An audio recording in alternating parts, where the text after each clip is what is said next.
با پنج شدن پاندمیای کووید 19 با کمک و دسته‌های حکومت کشور برای فعالیت طبیبان بهره خدمت رسانی با صفت طبی برای بیماران و سر وقت تامین نمودن بیمارخانه‌ها با داروواری مواد لازمی برای پیشگیری از این وبای عصر تمام چاره‌های لازمی روی کار آورده شدند. گروه کاری با اشتراک طبیبان از دولت لهستان که چند پیش با مقصد از نزدیک آشنا شدن با وضع سرایتیابی و معالجه بیماران گرفتار بیماری سرایتی کووید 19 تشریف آورده از مؤسسه‌های حفظ الصحت ولایت که در سمت مبارزه با این بیماری سر و کار دارند بازدید کاری انجام دادند. بعد پرآشنا شدن با وضع واقعی مؤسسه‌های طبابتی ولایت، این گروه طبیبان از فعالیت بیش از خود در قلمرو ولایت نتیجه گیری نمودند. سردار ریاست تندرستی ولایت مختار کوهستان بادخشان فرید مظفرов از آن اظهار خوشحالی نمود که طبیبان ولایت در زمان مرکب پنه‌شوی بیماری کوشش‌های شبانه روزی را به خرج داده توانستند که با تلفات کمترین با این بیماری مبارزه برند. وی همچنین از همکاری‌های سودمند با شریکان رشد و به خصوص گروه طبیبان دولت لهستان که با دعوت حکومت جمهوری تاجیکستان به ولایت تشریف آورده وضع سلامتی بیماران، اصولهای طبابت مریضان و دیگر مسائل وابسته به بیماری نامبرده را مورد آموزش قرار داده به فعالیت کاری طبیبان ولایت بهای بلند دادند. اظهار مینه‌داری خود را بیان نمود.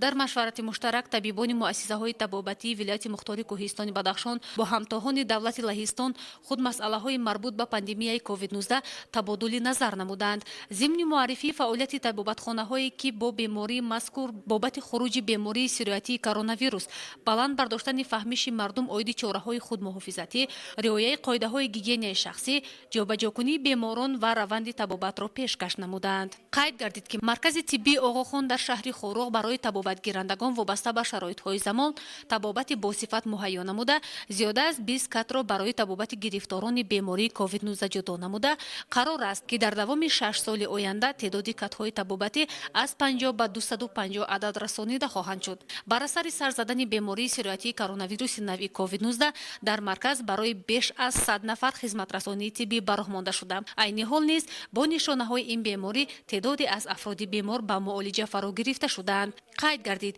که با دستگیری طبیبان پولشا خیمه‌های صحرایی برای 35 کت دسترس گردیده در صورت احتمالی طبابت مریضان در خیمه‌های صحرایی برآمده می‌شود. گروه طبیبان لهستان معروضه‌شان را عاید خروجی بیماری سرایتی کرونا ویروس، امکانیت‌های استفاده استانداردهای طبابت، رعایت و استفاده انتقال بیماران به بیمارخانه، رعایت ترتیبات قانون‌های محیط زیست، توصیه‌ها و دستورالعمل در مورد استفاده نقاب، محلول‌های بی‌ضررگردانی و لباس‌های مخصوص برای طبیبان را از نگاه سازمان عمومی جهانی تندرستی به طور مشخص منظور نمودند. در همین ردیف نقشه خود را عاید وارد شدن بیماران گرفتار کووید 19 به بیمارخانه و دیگر عمل‌هایی را که باید طبیبان در مورد معاشرت و طبابت رعایت نمایند به همکسبان مصلحت دادند. عاید روند طبابت و استفاده داروواری ضد ویروسی برای نفرانی که در حالت وزنین میانه و وزنین قرار دارند مصلحت‌ها ارائه کرده شده از جانب طبیبان بیمارخانه ولایتی سوال‌ها در این مورد منظور گردیدند. طبیبان بیمارخانه ولایتی ضمن معرفی فعالیت طبابتخانه ولایتی عرض داشتند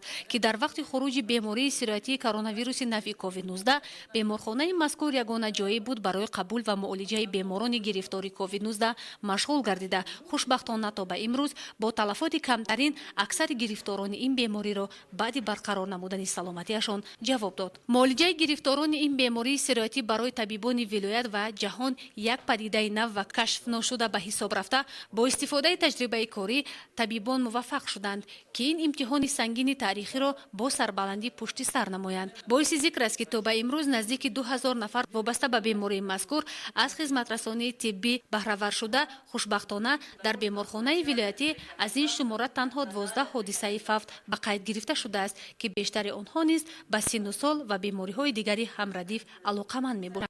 طبیبان جانب دولت لهستان ضمن معرفی فعالیت‌های صحوی و طلبات‌های طبی جهانی چاره‌های بهبودی بخشیدن به حالت روانی و جسمانی گرفتاران بیماری کرونا ویروس نوی کووید 19 به طور پوره معلومات منظور نمودند. متخصصان ساحه طب رسما ذکر داشتند که رعایت قاعده‌های گیگینی شخصی و بعد از استفاده بردن لباس‌های مخصوص نقاب از جانب طبیبان همشیره‌های شفقت و فراشان باید در پرتوگاه‌های مخصوص جا داده شود.